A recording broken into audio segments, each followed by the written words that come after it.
morning. It's actually mid-morning here, and welcome to Leading with Sales Momentum. Let me grab my book here. This is what we're going to be talking about, is something from the Sales Momentum Mindset, and it's a new paradigm for sales leadership.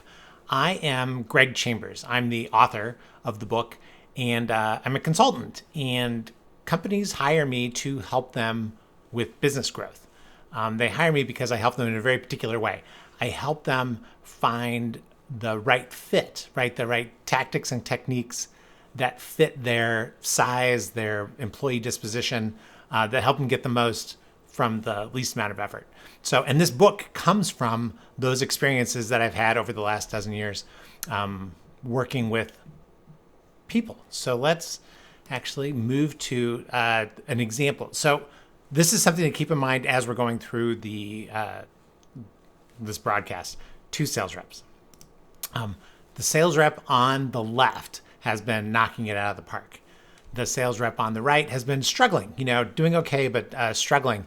And so in general, when I bump into this situation, my first thought and the manager's first thought is she's got it, right? She's got that drive. And then when we look at the other guy, we go, we got to get him going. But it's all kind of internally focused on that. And the net result is we think a lot of times that, Greg, we need your help with motivation. We need, what can we do to get all the reps that are on the right to act like the reps on the left? What we're going to be talking about today is, I'm not sure that's the right question. I think we should be focused on something else, and we'll get a different result faster. And that's what I've seen by putting this stuff in practice. So let's talk about that as the momentum. If we're not going to focus on motivation, Greg, then what are we going to focus on? It's the book, right? We're going to focus on momentum.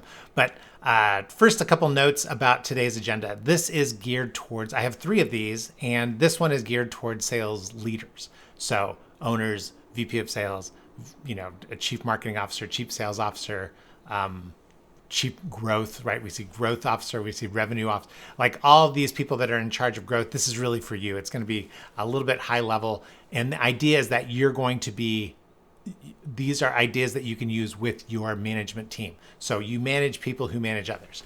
I'm going to give you 3 big ideas. I'm going to give you 5 tactics that you could use and just some next steps. But it'll give you a pretty good overview as to what we have going on. So with that in mind, let's jump in and get things started. It's my little momentum music to kind of keep me in the mood here. These are the big ideas that we're going to be talking about. Today we're going to talk about forget pep. We're going to talk about a little going a long way. And we're going to talk about cutting the chains. So those 3 are big ideas. Big idea to me is just something that's, kind of amorphous. There's really not a lot of action you can take from it, but something to keep in mind that frames the entire conversation going forward. So with that in mind, I've got my notes here. Let's talk about the big idea. Number 1, pep. This book was one of the first books that was ever given to me as a sales rep. So as a struggling sales rep, somebody gave me this book and said, you need to read this. And it's Frank Bettger. And in there, Frank Bettger, his solution to everything that had to do with sales to fix the problem is enthusiasm. Just straight transfer of enthusiasm.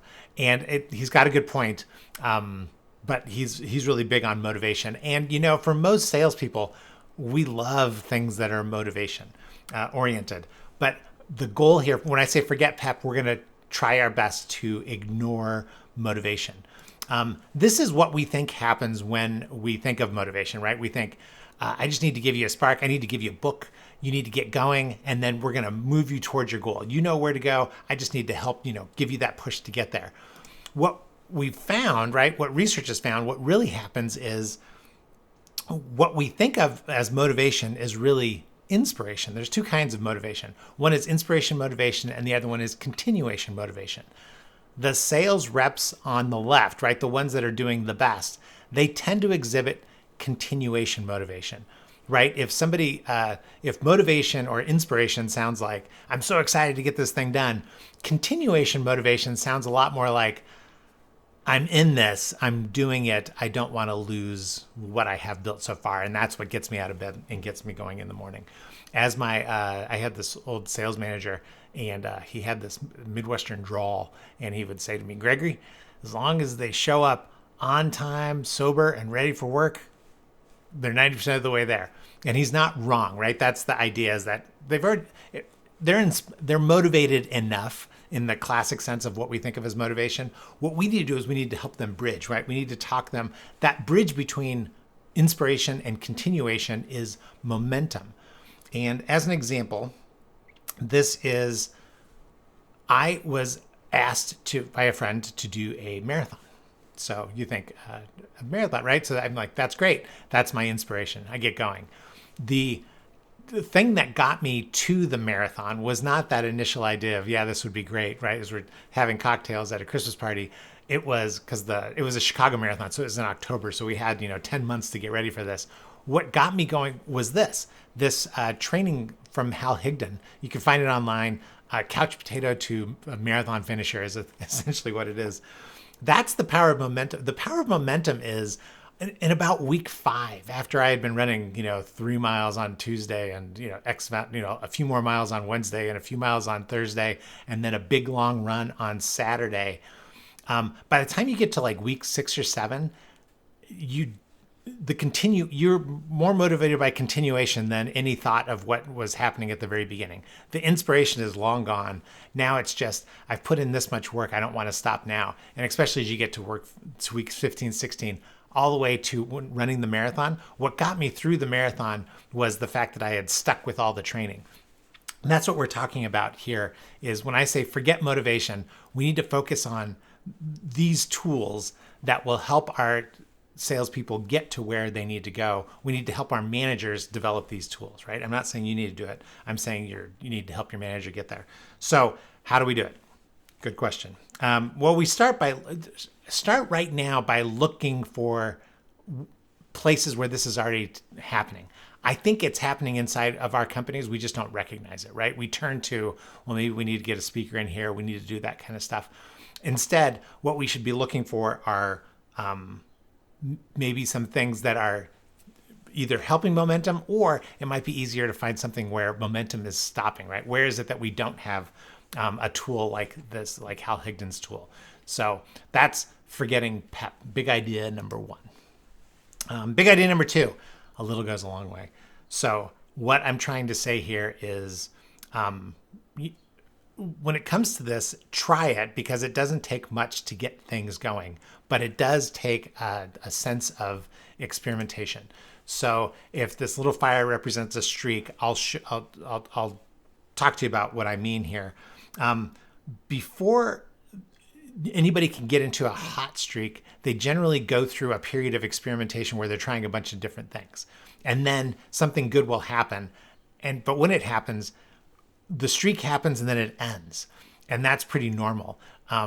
I read this great paper, and they went through and they found all these examples in the arts and academia of where this was happening. And so Peter Jackson, the director of the Lord of the Rings trilogy, right, super successful at that point, all of his early stuff was mostly seen as experimental, and then he hit this hot streak, right? The Lord of the Rings, King Kong, he kind of nailed all those. And then since then, his hits have come a lot less frequently since that time. So that little period of productivity after experimentation, that's what we're looking for. Another example, the example I use in the book, is major winners. We just got done with the U.S. Open, very dramatic. Rory McIlroy missed a couple of putts there at the end, and Bryson DeChambeau puts one close to win the whole thing. You think with either one of these guys, like multiple major winners, how is it that they should win a bunch of them, right? Every new winner becomes like, he's going to get on a streak and he's going to go off like Tiger Woods and Jack Nicklaus.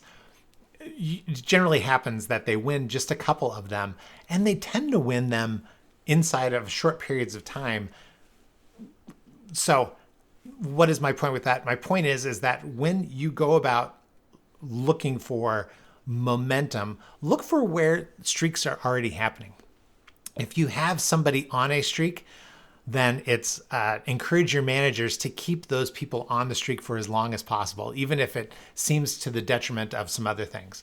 Streaks are okay, right? Even if everybody's not coming along, because they have the tendency to lift other boats. You'll learn a lot of stuff for it. So that's the big idea here is when it comes to momentum, look for places where you have streaks that are probably already happening, because my contention is we already know this about momentum. We just don't spend enough time thinking about it. We tend to drift towards motivation. Lastly, this is the last big idea, right? So for you to think about is, I say, cut the chains. And what I'm saying here is eliminating restraints works better than adding more to their plate. So when I look at this little sales rep who's on there, I think to myself, this poor little guy, he's got the chains of today holding him back from his goal, but he's also got motivation is like adding more incentive to get him to his tomorrow, where he wants to go. What we should be doing instead is we should be eliminating things. And this is my example when I thought of, so instead of doing more, let's stop something. If you saw, when I think of less choice, right? Less things going on to get more done. Trader Joe's immediately comes to mind. If you've ever shopped at Trader Joe's was recently in the news because it came out that Amazon was out there taking senior managers from Trader Joe's, trying to get the secret sauce. What is the secret sauce? What is the secret sauce? How is it that we can sell more stuff by carrying less stuff, right? Maybe the antithesis of what Amazon actually offers. But when I shop at Trader Joe's, it really is a momentum-filled experience, right? Getting me into the store is all they need to do, because after that, it's pretty binary. Do I need this? Yes or no?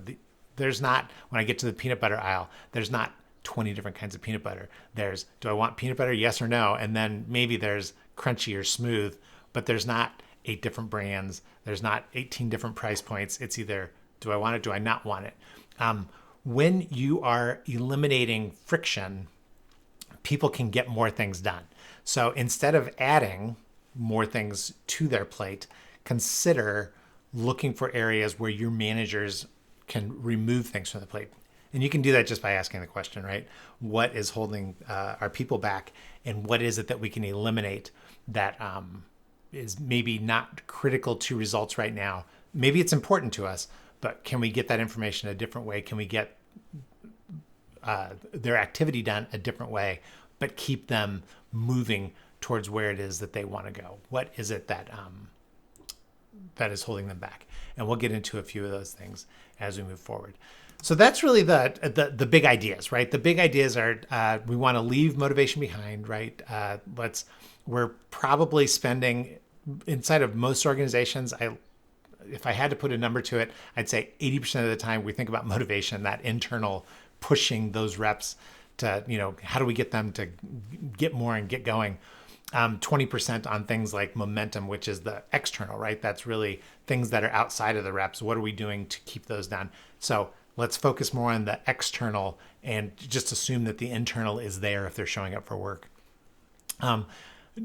Let's be happy to experiment, encourage experimentation, because a little bit goes a long way, and look for streaks, look for things that are happening, and then eliminate more than we add. That's a tough one, but it's, research has shown or is showing that that's of the two ways to get there. We could either do more things or we could do fewer things. Saying no, right, is a powerful thing that helps you get more things done. So those are the big ideas. Well, let's get into the next thing, which is our tactics. When we think about putting these things together, the difference between the big ideas and the tactics are, these are a little bit more actionable. So we're going to talk about guiding. I'm going to talk to you about guiding. It doesn't figure I have to do this. It plays everything over again. The guiding, not governing. We're going to talk about gaming the system, our favorite discussion around salespeople's compensation. We're going to talk about setting a low bar, minimum acceptable standards. Let's talk about dealing with change, and let's talk about metrics and get those things going on that. So let's jump into the first one, guiding, not governing. As leaders in your organization, what I encourage you to do is stick to, leave the planning pieces to managers and the people doing the job. Your job is to think long term, right? You know that. Right, you're thinking more 5-year cycles, where your managers are probably thinking more 1 year or quarterly. You're actively interested in those things. But what you should be talking about, the more you talk about just where it is that you're going, and the less you talk about how it is that your people are getting there, the easier it is for you. So leave the planning to the managers while you talk vision. The reason I say you do this is because in organizations where the leaders have gotten better at just preaching vision and then kind of delegating the planning to managers, is they make bigger strides faster. And the reason is because that buy-in that everybody's always after, the buy-in really doesn't happen at the vision level. The buy-in, that's really for the leaders to create the vision of where things are going to be. The buy-in happens when I get to use my strengths, right? I wrote another book called The Human Being's Guide to Business Growth. And when you can use your strengths to accomplish a goal, you feel more engaged in your work. And so by delegating planning, that is one thing that you're doing. This little graphic that I put up is a strategy session. We spend hours on this, going through how to work from an idealized future back to today as a way to make not just like a 5 or 10% growth leap during the year, but how to make a 30, 40, 50% jump in growth during the year. That usually comes from executing on working back from a vision as opposed to improving on what it is that you're doing today. So leave the planning to the managers. And the way to do that is I generally it's just, how do you talk about it? One way to talk about it is to get used to this 3-step vision discussion tactic. It's just a little patter, and the reason it works is because it's the number 3, right? Everything works in 3s. And so when you talk about this is the big trend, this is what we see happening 5, 7, 10 years down the road, whatever it is, something we can't predict, but we can be pretty sure about this is going to be happening. This is what our customers are going to be dealing with inside that trend. And this is how we are going to add value to our customers to help them with whatever that is that's going on. An example that I give in the book is my friend has a device, right? The big trend is that there's more and more connected devices. The customers are going to be demanding more and more from those connected devices. And what our job is to help those customers get what they expect from all these new connected devices. So pretty simple, but when management talks like that, it makes it a lot easier for managers and salespeople to focus on things that help them build momentum. It keeps them from getting derailed by changes in plans that they're not a part of. So all these tactics are ways to keep momentum moving. And that's number 1, guide, don't govern. Number 2, let's talk about gaming the system. If there's any thing that I've learned from working with salespeople, as well as being in production, having a quota of myself, it's that all great salespeople game the comp plan. So we should spend as much time on the comp plan as they spend trying to work the comp plan to their advantage. So gaming isn't cheating, right? I'm just saying it's maximizing and teaching reps how to do it, right? One of the things that I've done to improve the production of people like our guy who's struggling is we do spend a lot of time on the comp plan. What is it that we're being rewarded for? And that should guide our activities. The comp plan, if that's the case, right? If you're saying to your managers, you should teach people how to get the most out of the comp plan, it's the easiest way to make them, make a leap in sales. Then as leaders, we should be spending more time on the comp plan, right? Making the comp plan work for us. It builds momentum. And the reason I can say that, and the easiest way to describe it is to say, if you don't think that working on this builds momentum, go make a change to your comp plan tomorrow and see how long it knocks your reps off of what's going on. There's no easier way to kill momentum than to change the comp plan. That being said, we need to change the comp plan, right? Because what we're trying to do is we're trying to help our people through the plunge of the change, right? So if this is what we're doing today and then we make a change, immediately morale goes out, right? Momentum gets challenged. But when we come out of it on the other end, usually we're better off. So how quickly can we get them through that plunge that I have illustrated there?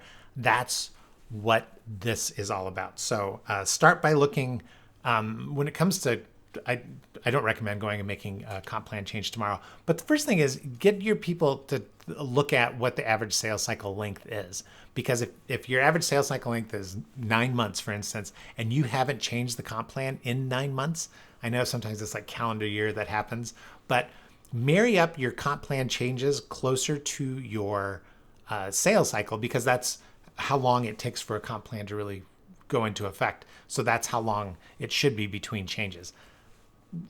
5-year sales cycle, you might be with a comp plan for 5 years. 1 month sales cycle, you could be making a lot more changes and getting a lot more out of it, because you'll help your people build momentum by helping them game the system, by helping them game the comp plan. So that's a tactic you can put in place, is talk to your sales managers about the comp plan right away. Number 3, el numero tres. We want to encourage standards, and standards help the world move around. One of the things that my friend that has the company that is building the devices, one of the things he said is, I love standards because the US, we've put all these standards in all these devices, and that makes output standard. So it makes it easy for him to tie his device manager into these systems, right? It doesn't need to learn a million different languages. It needs to understand the output that has been agreed upon by the standards organizations. Your company needs the same thing. So you need to set minimum acceptable standards. And not you, your managers need to set minimum acceptable standards. You need to know them. And then you need to always be asking a question, which I'll talk about in a minute. Minimum standards are universally loved by top reps. They're appreciated by most salespeople, especially when they first get hired in. And one way I know this is, I was helping my daughter. She was out looking for positions. And so I bumped into this. And I bumped into this. This is when I usually talk about standards, people think about this. This is an art job in New York. And it is, what you get done in your first 90 days, 50 plus, 100 plus, 50 plus sales contacts and 100 plus pieces of art that you need to source. That looks like a standard to me. And my encouragement to them is we need to work through that to set the low bar on there. And that low bar is where we don't want the dip to go below when it comes to the people that we are working with. So what is the minimum acceptable standard? So I don't mean the job description. I'm talking about setting the floor, which is, before we've even met the person who fills the job, what is the worst that they could do? And we'd think, well, we'll keep them around. Here's the reality. It should be the very lowest, right? If you say it's one sale every 6 months. I worked at an organization where they said, this is what the minimum is. We don't go any lower. And I went and looked, and I was the sales manager, and I could see everybody's numbers. And I'm like, I've got a whole division where they're all under there. Well, Greg, you can't just get rid of all those people. I'm like, well, that's not a minimum acceptable standard, because the minimum acceptable standard in your organization already exists. The challenge with setting a minimum acceptable standard is that there are no exceptions, right? It really is the minimum, and that's what helps drive sales. The reason you do it is because it drives your top salespeople. When they, every day that they come in and they see somebody below the minimum acceptable standard is a day that they can kind of mail it in and take it off. What you'd love to do is surround them with people who are meeting the minimums and striving to be top reps, because that's a day that they can't lose momentum, right? Any day that they take off is a threat to momentum. Any day that they come in and they've got to, keep it going because they don't want to get caught, that is using a standard to work for you, right? That is something that encourages momentum. So it already exists, right? So find it. My advice is find it. Work with your sales managers to find it, to make it public. If you need to make adjustments real quick before you make it public. But then once it's there, accept nothing any lower. And it could be sales, it could be activity, whatever it is that you decide, whatever is right for your organization. You're setting it there. And the reason you're setting it there is because you're concerned about the momentum of your top producers. So it's surprising. It doesn't do a lot for the bottom, because a bad rep who does just 5% more doesn't really do much for your bottom line. A top rep who does 5% more does a lot more for it. And so the most common complaint I hear from top sales reps is about the bottom sales reps. So make it, use standards to your advantage. All right, we've been talking about, this is idea number 4, tactic number 4, chaos-free change. What I'm saying is change. Some of the things I've been talking about are related to change and how change kills momentum, right? So we need to build resilience in our organization with low stakes change. And just a little bit of discomfort that you have to wallow through, because this is the illustration I used for change, right? This is today, we're trying to get to tomorrow, everything in between. Nobody is afraid to work hard and get goals. What they hate is this middle part here. And that is what I call the big black box of ambiguity, right? I know where I am today. I'd love to get to where tomorrow is, but this whole thing that's in the middle is what I hate dealing with. It's that's the change. People don't fear change necessarily, but they do fear that blocks of ambiguity. So you need to give them the tools to help them get through there.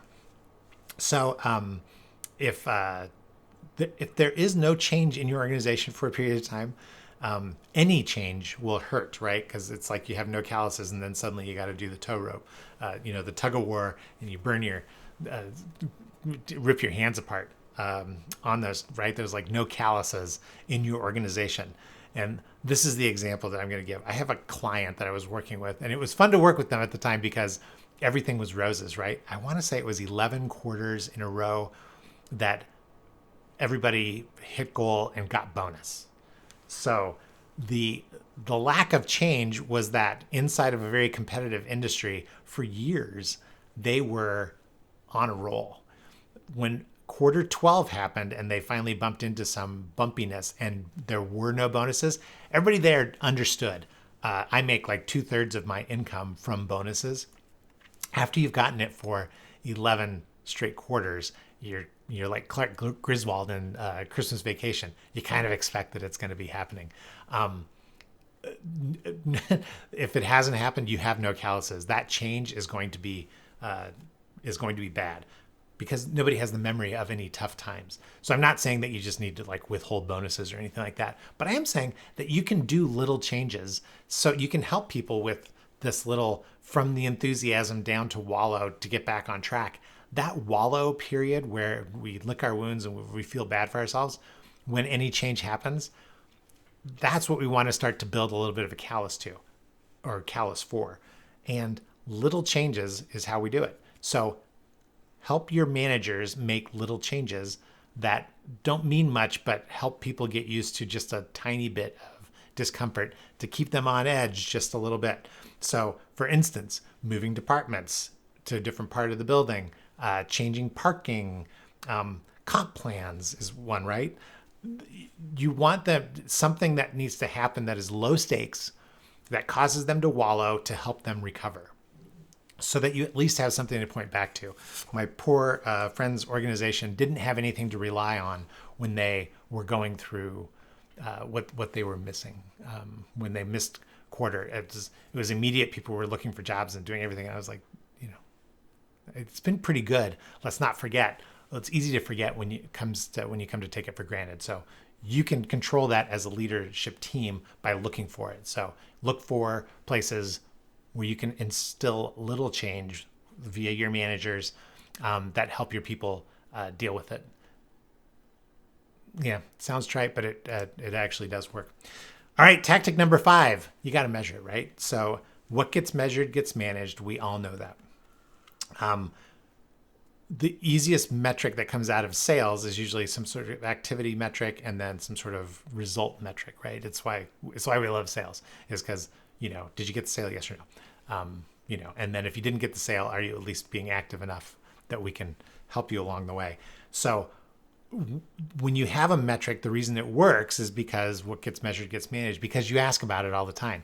And so you need a thing to ask about it, because if you can't track it, which I found there was a lot of things with momentum, we had a hard time figuring out what was momentum versus what was results, and how could we figure out the one thing.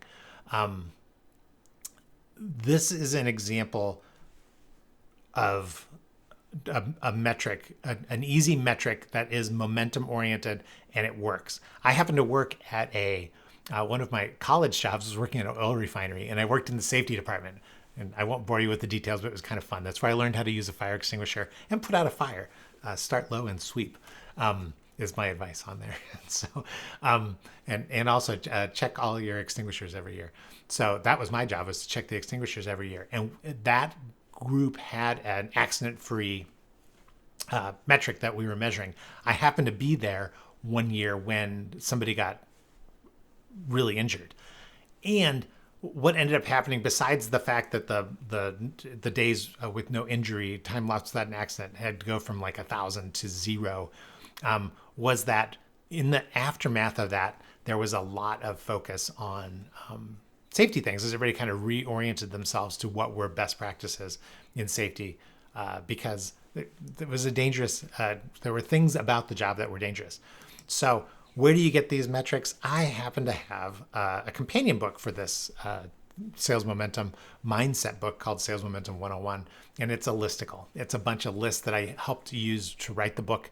But inside there are a lot of, I just brainstormed a bunch of ways that we could measure momentum. Anything from, like a conversion rate, growth by time period, lead response time. There are metrics in there. You can pick, the trick is like how to do it. Get a copy of this little booklet. Just ask me for it. I can send one to you. And then use it with your managers to brainstorm something that's already in place, that it's easy to measure and that you can check in on to see how we're doing on momentum. And then think of it in terms of these streaks, like how many days in a row can we get this thing moving? It does require from leadership for you to ask these questions. And if you've done it in the right way, you're not necessarily doing something that's additive. You're just picking the thing that's already in existence and moving it forward. So those are it. Those are the things from the book for leaders. That's kind of a teaser for what's in the book. We talked about where momentum fits in, and how it's different from motivation. And especially the differences between, there's a couple different kinds of motivation. So how do we bridge people into continuation motivation, which is where we want that's where your top performers are, and that's where you want to be. We talked about streaks and finding streaks and using that to your advantage. And then we talked about trying not to be additive, but cutting restraints as big ideas. As small ideas, talk about vision, work on the comp plan, help people with change, right? So encouraging standards, the minimum acceptable standards, building resilience, and setting up a momentum metric. Those are ways to things that you can do immediately. So let's go back to these our 2 reps, right? Once we get out of the internal and we focus on the external, the piece that we're looking at, that we were looking for, is momentum, right? And with momentum, the difference is instead of pushing and pulling, we're focused more on clearing the path. How is it that we clear the path to help everybody move forward through what it is that we're doing? And then the way to do that, the easiest way to do it, is to start by just, whenever you think about motivation, stop and then ask yourself and ask your managers, what is it that we could do to clear the path? Instead of worrying about what's going on inside of our people's heads, what if we just assume that it's good and then made their job easier, for lack of a better word? So now that you have all this information, what is it that you should do next? You've made it this far. What are we at? We're at a half hour. The next step for any complex result, when we're working on anything that is a little amorphous and hard to do, we have to recognize that things are already in motion, right? We're never starting from zero. There are things that you're doing and you're already really good at them inside your organizations. There are things you could get better at. Breaking them out into skills and tasks, and then picking one thing and moving that from, we've heard of, unconscious incompetence all the way to conscious competence. That's expertise, right? And so we want to move people one step further on one thing. And in doing that, a lot of things tend to come along, and good things happen when you put that stuff in place. So I covered this up. I ruined my little my Mad Max thing. The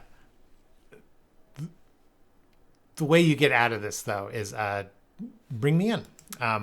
You want to get out of here, you talk to me. That's my terrible Australian accent from Mel Gibson and Mad Max. I have grabbed my books, the Sales Momentum Mindset, get the companion book, get my Human Beings Guide to Business Growth that I wrote a couple of years ago. I put together workshops. I do coaching. I do mentoring. The big thing is I am here for you, and I can help you with examples from other companies that I've worked with, other individuals that I've worked with, and then we can put together a program that works for you. And that is what I have for you. Thanks for your attention, and I am out of here.